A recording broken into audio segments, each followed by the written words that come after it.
Morning बच्चों, आज हम लोग क्लास 1 में हिंदी फर्स्ट पढ़ेंगे। पाठ 16 एकता में बल। आइए बच्चों, एकता में बल हम लोग बुक की सहायता द्वारा पढ़ें। तो बच्चों हम पढ़ेंगे एकता में बल। रामू एक साधारण किसान था। यह एक किसान है, इसी की कहानी हम पढ़ेंगे बुक के माध्यम से। उसके 5 बेटे थे। गांव में पाठशाला न होने के कारण रामू के बेटे पढ़ लिख नहीं सके। समस्या ये थी कि बच्चों उनके गांव में कोई विद्यालय नहीं थे जहाँ पे वो ज्ञान अर्जन कर सके, इसलिए वो पढ़ नहीं पाए। उनके पास ज़मीन भी बहुत कम थी। रामू के बेटे की संगति अच्छी नहीं थी। देखिए बच्चों, एक तो वो पढ़े लिखे नहीं थे और ऊपर से उनकी संगति भी अच्छी नहीं थी। उनके जो मित्र थे वो सही नहीं। वे मित्रों के सिखाने पर आपस में लड़ते झगड़ते रहते थे। देखिए बच्चों, कहते हैं ना, जैसा संग वैसा रंग हो ही जाता है। अगर हम अच्छों के साथ रहेंगे तो हमारी बुद्धि भी अच्छी होगी, और अगर हम गंदे बच्चों के साथ रहेंगे तो हम उन्हीं के जैसे हो जाएंगे। हम भी वैसे ही कार्य करेंगे जैसे वे करते थे। आपस में लड़ना झगड़ना, एक दूसरे को परेशान करना, यही उनकी आदत बन चुकी थी। इससे रामू बहुत ही दुखी था, ये सोचकर कि हमारे जो बच्चे हैं वो वाकई में बहुत ही खराब हैं। अब मैं क्या करूं? इसी चिंता में वह बीमार हो गया। अब देखिए बच्चों, यहाँ पे इनके जो बच्चे हैं 4, और एक उनका मित्र है जो उनको ऐसे करना सिखाता था, लड़ना झगड़ना। बीमारी में इसी चिंता में उनके पिता रामू बीमार हो गए।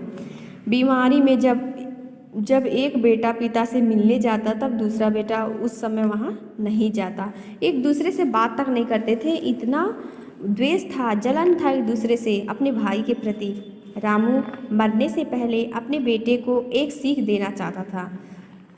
वो मरने के लिए उसे कैसे पता कि वो मरने वाला है? वो ये सोचकर उसे लगा कि मैं इतना बीमार हूँ और मैं अब जी कर क्या करूँगा, मुझे अब मरना है, उससे पहले मैं अपने बच्चों को कुछ सिखा कर जाऊँ। अंत में उसने एक उपाय सोचा। एक दिन रामू ने अपने बेटे को बुलाया और कहा, कल शाम को तुम 5 बजे मेरे पास आना। बच्चों को एक टाइम दिया तो सभी बच्चे आश्चर्य में पड़ गए। पिताजी को क्या हो गया जो एक साथ सबको बुलाया? हाथ में 4 फुट की एक लंबी लकड़ी भी लेते आना। अब देखिए, पिता ने कहा आना भी और साथ में एक लकड़ी को भी लाना। उसने यह बात सभी बेटों से अलग अलग समय पर कही थी। किसी को एक साथ बुलाकर नहीं कहा था, बल्कि एक साथ आने का समय एक ही दिया था। प्रत्येक ने समझा कि पिताजी ने केवल उसे ही बुलाया है। इस तरह से किसी को खबर नहीं था। सबको ये लगा कि मैं ही सबसे अच्छा बेटा हूँ अपने पिता के नज़र में।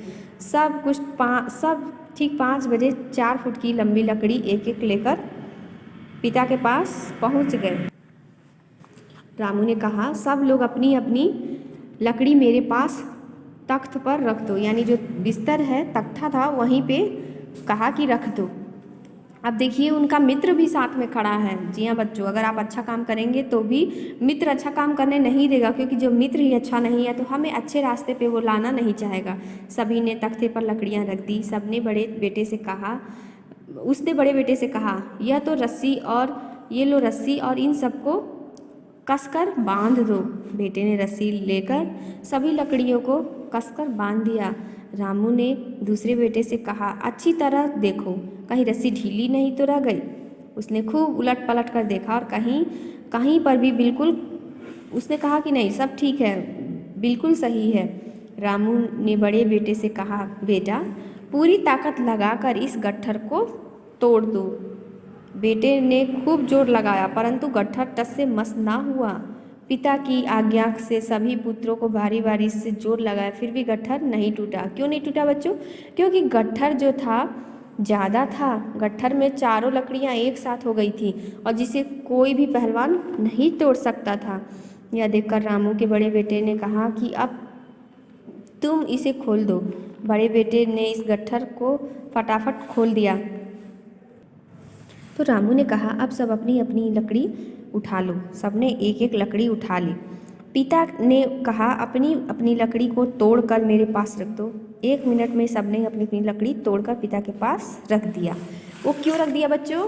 क्योंकि वो सारी लकड़ियाँ अकेले हो गई, और अकेले में हम किसी को भी पीट सकते हैं और किसी को भी तोड़ सकते हैं।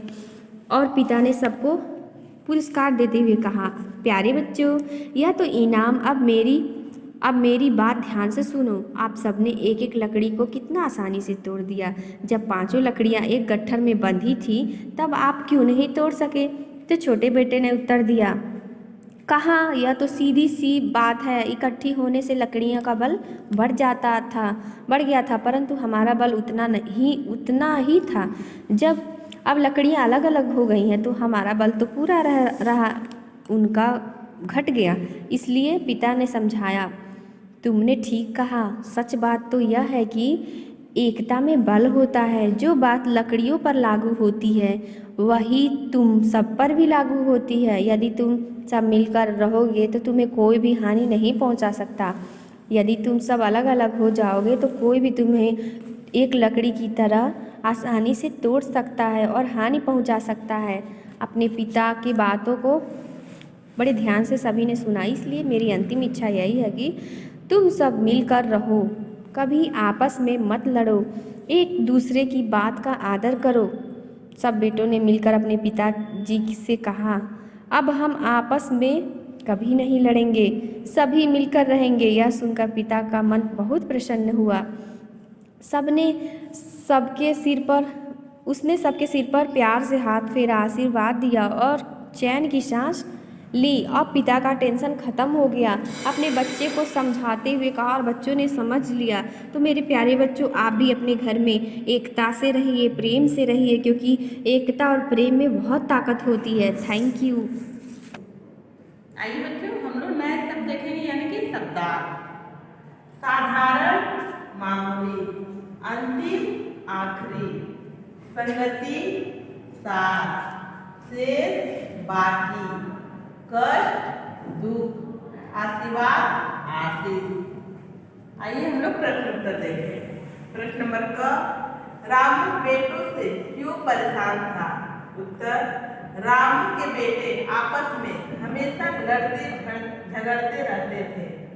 प्रश्न नंबर ख, रामू ने 5 पुत्रों को एक साथ एक समय पर क्यों बुलाया? उत्तर, रामू ने 5 पुत्रों को एक साथ देखना चाहता था। प्रश्न नंबर ग, पुत्रों से रामू ने क्या मंगाया? उत्तर, पुत्रों से रामू ने एक लकड़ी मंगाया। प्रश्न नंबर घ, गट्ठर को बेटे क्यों नहीं तोड़ सके? उत्तर, गट्ठर में सभी लकड़ी एक साथ थी। प्रश्न नंबर च, रामू ने बेटों को क्या सीख दी? उत्तर, रामू ने बेटों को सीख दी, एकता में बल होता है। बच्चों, इस प्रकार यह प्रश्न उत्तर समाप्त हुआ। आप लोग अपने कॉपी में लिखेंगे और याद